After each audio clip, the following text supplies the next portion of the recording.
Great. Good afternoon and welcome to the Auditor General Committee meeting of Friday, July 15th, 2022. This committee meeting is being convened by electronic means as authorized under Part 14 of the Procedure Bylaw. As such, committee members may participate in person or by electronic means. If any committee member loses connection during the voting process, we have staff on hand to facilitate getting you back online quickly while we suspend the voting process. The contact information has been circulated to you. Members of the public can view the proceedings via the live stream and YouTube link, which will be tweeted out by @VanCityClerk.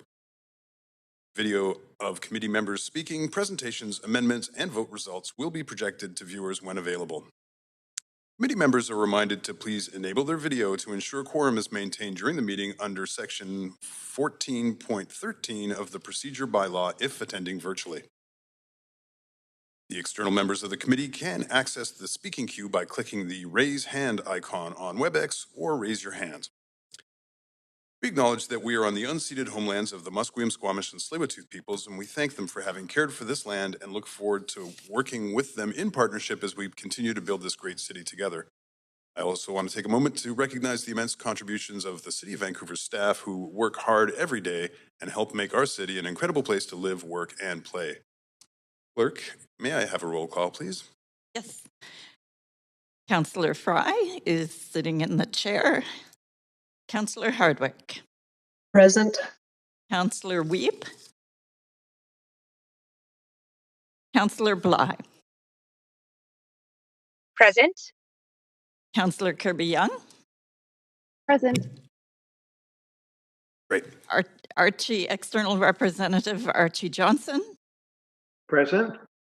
And External Representative Karen Ann Keeley. Present. The committee meeting has quorum, Chair Fry. Thank you, Clerk. Before we begin, I have some announcements. Any comments on the agenda item can be sent to the committee using the web form on the city's website. The link to that form will be tweeted out at @VanCityClerk. I also want to note the City of Vancouver's longstanding commitment to equity, diversity, and inclusion, including utmost respect for all genders. I remind committee members that when addressing speakers and staff, we will avoid using gendered honorifics and will instead refer to the person by first and last name, role, or title. There are 3 items of business on today's agenda, 2 reports and 1 staff update. Number 1, the first item on the agenda is whistleblowing, reporting, investigation, and protection. I would like to now invite Mike MacDonnell, the city's Auditor General, as well as Andrew Nicklicki, the city's Chief of Human Resources, to introduce this item. Oh, thank you, Chair. And I'd like to thank the committee members for their support of the recommendations that were in the whistleblower study that was brought to this committee in its April meeting. You'll appreciate that developing city policies is not normally the purview of an Auditor General. And so quite appropriately, the City Manager's Office with Human Resources and Legal are taking the lead, but I'm very much involved in the conversation as we're moving forward. This is an exercise in good faith on the part of all of us, and I fully accept the city's representations that are in this memo at face value. And I look forward to working with the city as we're going forward to bring the council's recommendation to life with respect to revising the whistleblower policy. I think that is really all I'd like to say on the topic. Perhaps, Andrew, if you wanted to add anything. Okay.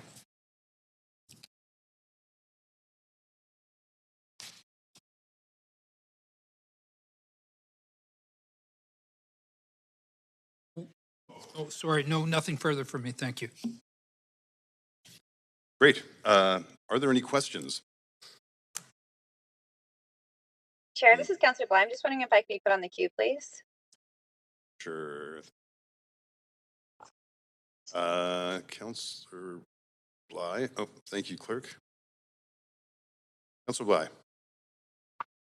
Thanks very much. And I just wanted to note and just thank both city staff and our Auditor General for the work. And what I'm looking for is just some clarity around timelines in terms of a commitment for updating the policy, when we can expect to see that.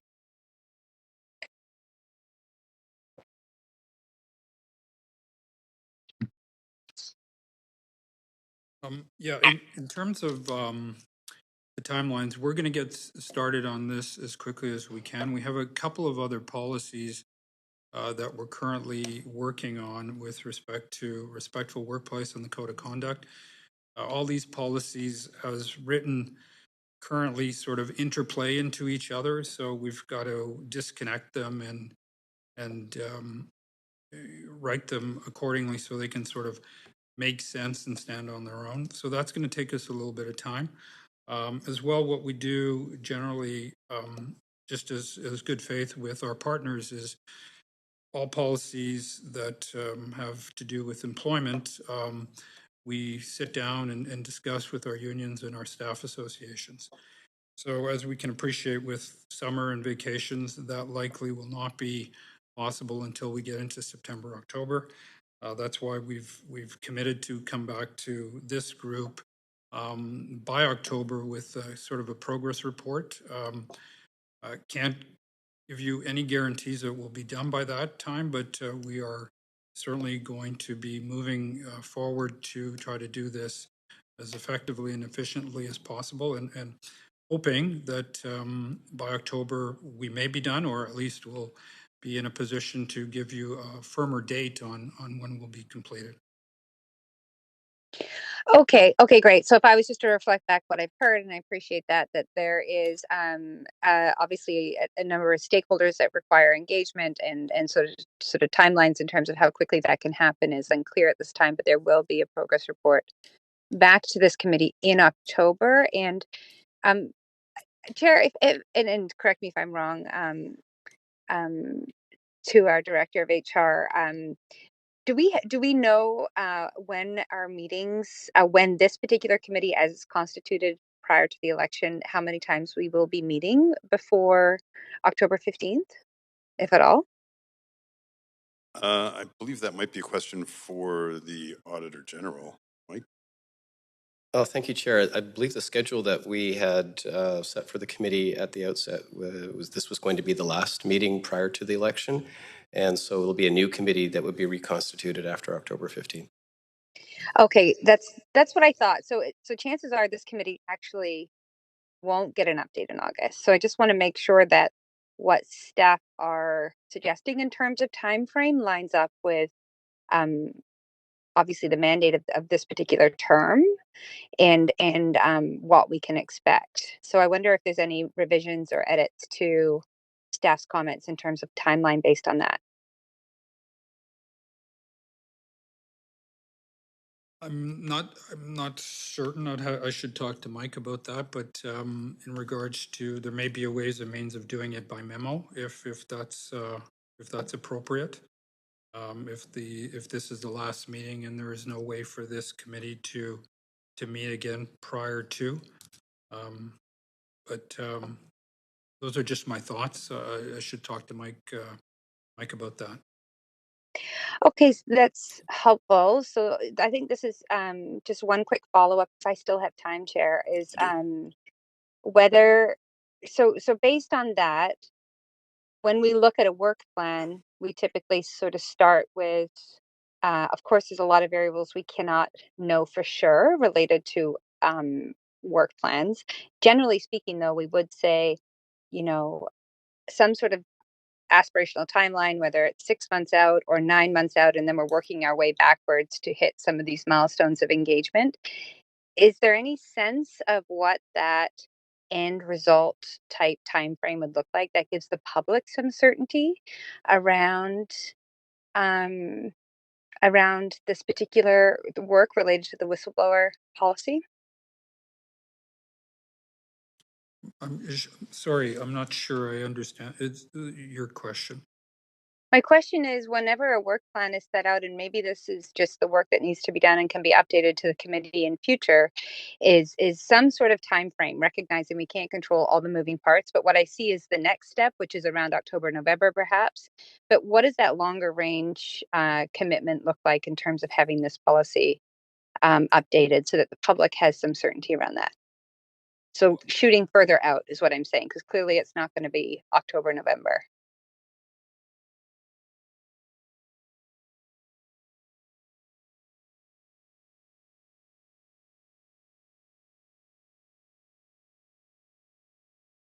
Councillor Bly, the Auditor General is just conferring with Andrew Nicklicky. Just, I can answer that question generally, and maybe Mike can be a little bit more specific. What we normally find on policy review is beginning to end anywhere from 9 months to about 15.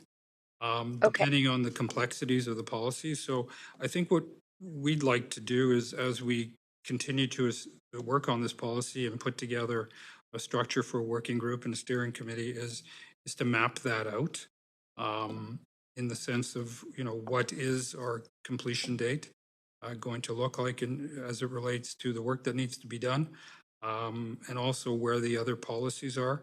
I suspect the respectful workplace policy should probably be done in the next couple of months. And we've just started work on the code of conduct policy. So when we overlay all that, I think we'll have a better idea. And I appreciate the importance of commitment to time. But I don't have a precise answer for you yet. Yeah, so no, that's very helpful. I'll leave it there. I think the 12 to 15 month time frame is just for those that may be paying attention to this process, that aren't familiar with the complexities of all these overlapping policies. Putting some sort of guide rails around timing is a really important piece, I'd say, to the public's to sharing information with the public that doesn't overcommit us, but just gives some appropriate, as I say, guide rails in terms of expectations in terms of timing. So I'll leave it there and reserve any final comments for when we're done. Thank you. All right. Councillor Hardwick. I thank you. I just wanted to confirm from that we are just receiving this report for information and that there is no action required under this report. That is correct. This In is... that case, can I move that we receive the report for information? Sure. Thank you for that, Councillor Hardwick. And seeing as this doesn't require a decision and we've received it for information, I guess, do I need to formally do a motion for that? Or is it, the script says no? Okay.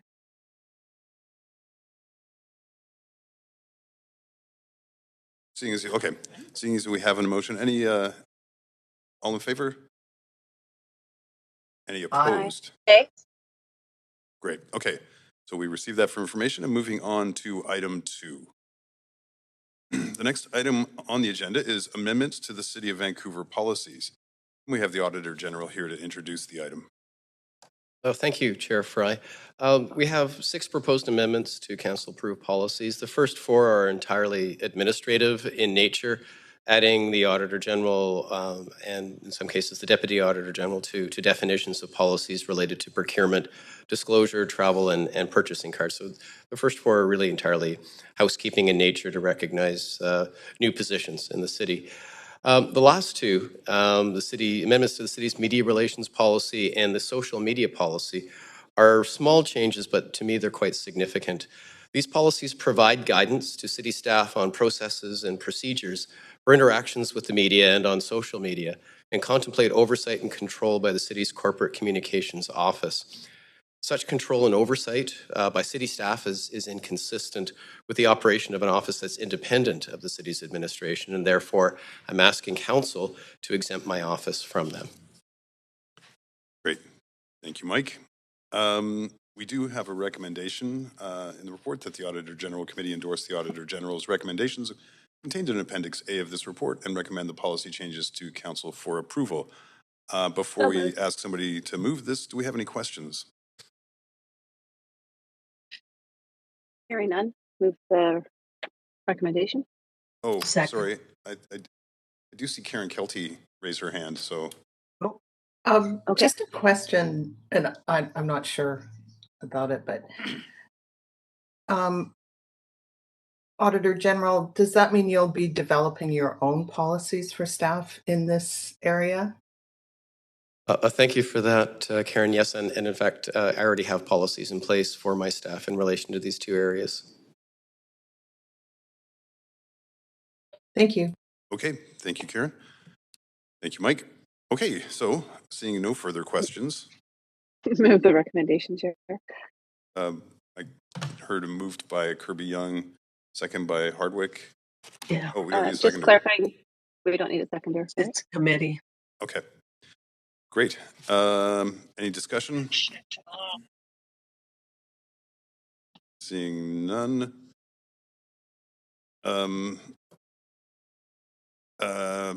Just a reminder that any council member whose video is disabled will be marked absent for the vote.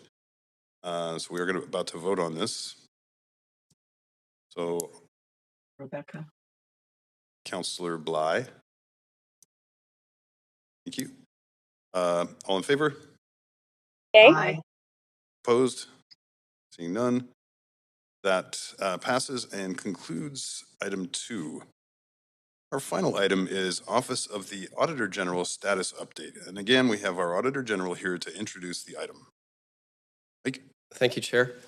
With today being the last scheduled meeting of this Auditor General Committee, I wanted to take a moment to provide you with an update on my progress against the goals I set out in my annual audit plan back in January. Next slide, please. So as you may recall, there were 4 goals. 1, to make the office operational. 2, to produce objective, high-quality audits in accordance with Canadian audit standards. 3, to provide city departments with objective and helpful recommendations. And number 4, to produce a positive return on investment for Vancouver taxpayers. Next slide, please. There are 3 key performance indicators under Goal 1. The first being the number of staff hired in 2022, and the target for that was 8. Clearly, this is the most important input to making the Office of the Auditor General operational. And it's well known that the labor market conditions have been, shall we say, challenging. Nonetheless, while it took quite a while, quite a bit longer than I had hoped to bring people on board, I'm really pleased to report that we're very much on track with this. We have 6 audit staff in place, with a 7th who starts at the beginning of September. And on Wednesday, we posted for the position of an administrative assistant. So that means that we should be very much on track to have the office fully staffed very, very soon. So I'm pleased with that. The second performance indicator was to complete the physical office setup, and the target for that was by the end of Q2, so June. This is not on track, though some progress has been made. Floor plans have been prepared and a building permit application has been made. But REFM's latest forecast for completion of renovations to our city-owned premises is at the end of Q3, so September. It's moving forward, but just not quite in the timeframe we had hoped for. The third KPI is getting our foundational components in place, so things like professional engagement manual, which is my instruction to staff on how to conduct the audits. It's also a requirement under Canadian audit standards. Policies that alluded to earlier. We also have an HR competency framework that's specifically targeted at the competencies for audit staff. So we have then instructions for staff how to do their work and a clear communication of expectations for how they will perform and how their performance will be measured over time. We're developing audit templates as we're going through our first set of audits, and we'll be doing comprehensive training once we have all of our audit staff physically in the building in September. So very much on track for KPI 3. So next slide, please. Thank you. Audit reports are the principal output from our work and the primary means of communicating to you and the public. Under the first KPI, the plan was to release 3 reports this year, and to date I've released 1 study on whistleblowing. While that wasn't in the audit plan, it was requested by this committee, so I think we can count that as 1 report. Currently, we have 3 audits in progress that, assuming all goes well, we'll be able to release before the end of the calendar year. The first is an audit of building permit fees. This was in our original audit plan. Planning for this work is complete, and we'll be commencing field work next week. As we were gathering information, though, to scope out the work, it became apparent that there were broader issues related to permit fee cost model, and that impacts a number of different revenue streams. Under the Vancouver Charter, the city can collect fees for certain services to recover the cost of delivery, the doctrine of user pay. We wanted to have a closer look at how costs are calculated and have scoped this out as a separate audit to be conducted concurrently with our examination of building permit fees. So while this was not in the plan, it seemed like this was really the ideal time to do the work, which I think is fine. I do believe I did say to the committee that the only thing certain about the 3-year plan was that it was certain to change. And I think this is very much in keeping with that. Lastly, we've begun planning the audit for the audit furniture procurement, which was in our audit plan. It's still in the early stages, and we're gathering information and talking to staff from the city's purchasing, facilities management, and human resource departments who all had input into those, who have input into those decisions. Second KPI is in relation to inspections by the Chartered Professional Accountants of British Columbia, who was my regulator. We've been in touch, and they're ready to go to inspect our files for our first audit once it has been released and is out there. So we're doing pretty well under Goal 2. Next slide, please. Thank you. Recommendations. Goal 3 is really focused on recommendations my office will be making to city management through our audit report. So I'll have some relevant information to report here at the end of the year. However, the whistleblower study I presented to you in April contained 2 recommendations for Council's consideration. This committee took these recommendations and strengthened them before recommending them to Council. So under the second KPI, I'm recording 2 for 2, which is exactly the kind of performance that we were looking for. And of course, that resulted in the first item on today's agenda.